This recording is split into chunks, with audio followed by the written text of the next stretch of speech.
Hello guys, আসসালামু আলাইকুম। আজকের ওয়েদারটা কিন্তু খুবই সুন্দর। দেখেন চারপাশে অনেক কুয়াশা পড়ছে। আর এই যে দেখেন মিকি আর বুট্টু দৌড়াদৌড়ি করতেছে। মিকি কিন্তু বুট্টুকে অনেক ভয় পায়, কিন্তু বুট্টু কিন্তু মিকির কিছুই বলে না। দেখেন মিকি এখন পালায়ে যাবে, থাকবেই না। আর বুট্টু পিছে পিছে যাচ্ছে।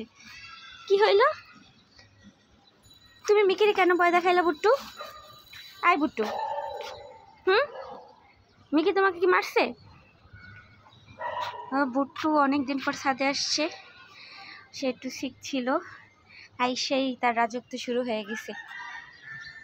মানে দেখতেছি মিকি কীভাবে গেছে, সেও যাওয়ার চেষ্টা করতেছে। আই না, তুমি না ভালো মেয়ে, চলো।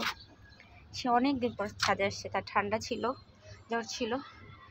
আজকে একটু সুস্থ হয়েছে। অনেকক্ষণ যাবৎ মানে আমরা বের হয়েছিলাম একবার সকালবেলা বাজারে যাওয়ার জন্য। তখন বের হওয়ার জন্য খুব মানে করছে, ঝামেলা করছে, কিন্তু আমি নিই নাই। তখন আরও শীত ছিল। আজকে ওয়েদারটা একটু কুয়াশা আছে। দেখেন ওই যে কবুতর দেখা যায়। মাশাআল্লাহ, সুন্দর একটা পরিবেশ।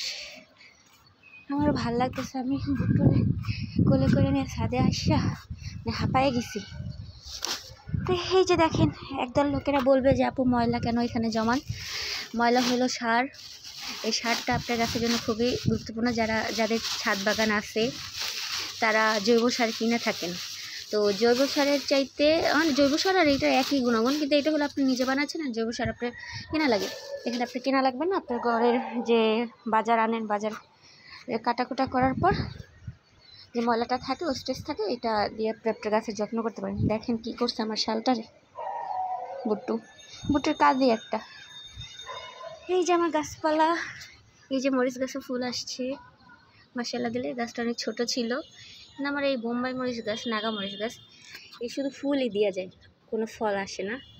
আর এই যে দেখেন ক্যাপসিকাম, মানে 5টা ক্যাপসিকাম খাইছি। গাছটা যেন কেমন হয়ে গেছে। লেটুস পাতাও খাইছি। একটা টমেটো পাকছিল, সেই টমেটোটা খাইছি। আর এখানে আর একটা টমেটো হলুদ হওয়া ধরছে। এই যে মোটামুটি সব গাছই টমেটো আসছে। এটা হলো চেরি টমেটো গাছ। চেরি টমেটো গাছ লাগাইছিলাম 2টা, কিন্তু এটা কী টমেটো গাছ আমি জানি না, মাথায় খেয়াল নাই। এই ফাঁকে দেখেন একটা ঘন্টার ফুল, মানে টাইম ফুলও হয়েছে। এই যে লাউ গাছের লাউ হয় আর মরে যায়। তাই আমি এক কাজ করছি, যে কটা লাউ পাতা ছিল আমি কাইটটা নিয়ে রান্না করে খেয়ে ফেলছি। আর এই যে দেখেন লাউ হয় ঠিক, অনেক হয়েছে এবার লাউ, কিন্তু একটাও বাঁচে না, এরকম হলুদ হয়ে যায়। এই যে হলুদের ভিতরে যে কি হয়, এই যে দেখেন, বুঝলাম না, আমার কপালে মনে হয় লাউ নেই। ওই যে দেখেন বুট্টু কি করতেছে, যে একটা পাখি আসছে, এই জন্য বুট্টু চুপি চুপি চুপি চুপি। ওই যে দেখেন একটা চড়ুই পাখি আসছে ওইখানে। ওই যে চড়ুই পাখিটা লাফাইতেছে, লাফাই সেরে গেল। সে চুপি চুপি দেখতেছে।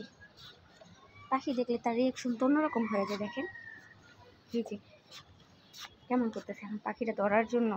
পাখিটা কিন্তু নাই, চলে গেছে। তারপরও সে যাচ্ছে পা টিপে টিপে। সবাই আমার বুট্টুর জন্য দোয়া করবেন, ওই জন্য সুস্থ থাকে, ভালো থাকে, মাশাআল্লাহ বলবেন, কারণ নজর না লাগুক। কারণ যারা বিড়াল পালেন, বিড়ালটা তাদের কাছে বিড়াল না। আমি অনেকবার এই ভিডিওতে বলছি, বিড়ালটা হলো তাদের মেয়ের মতন, সন্তানের মতন।